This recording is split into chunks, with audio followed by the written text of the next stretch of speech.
So, Joe, go ahead. I'm going to let you start. Just kind of give a quick rundown of who you are and why you are running. Sure. Yeah, I'm used to doing these like standing up, so I'll try and do a combination of both here. So I think most of the folks in the audience know me. I spent a little bit over 20 years in the military, was in special forces, deployed to combat 11 times. Never intended on running for office. Really, my story is kind of a story of the America First saga. So enlisted to go fight our enemies after 9/11, got a chance to go do that. I saw really that the American people are ready, willing, and able to go fight for this country because they know it's something special. It's worth defending. However, our permanent ruling class has no issues with lying to us, leading us into wars that only benefit them, shipping our jobs overseas, and really just working to benefit folks in Wall Street, the military-industrial complex, elected and non-elected officials. So had a front row seat to that.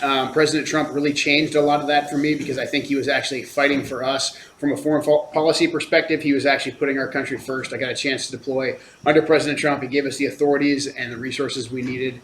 So I decided to stay in government service after I hit my 20-year mark in the military. Started a second career in the CIA as a paramilitary operations officer. That was about 3 years ago. Everything changed for me. My late wife, who was also in the military, was killed fighting ISIS in Syria. She was killed a month after Trump attempted to get our troops out of Syria the first time. So I had to step away, resign from the agency, wanted to just move back here to the Pacific Northwest, take care of my kids.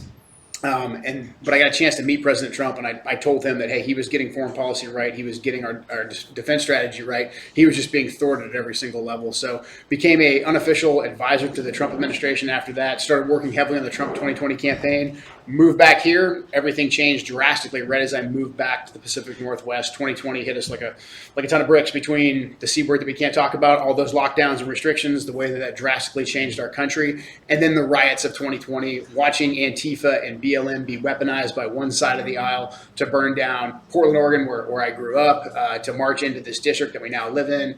I could realize the country was changing in a very drastic way, and then the election of 2020 happened. I had issues with that I think you all are probably aware of. We won't get into details for the sake of the stream.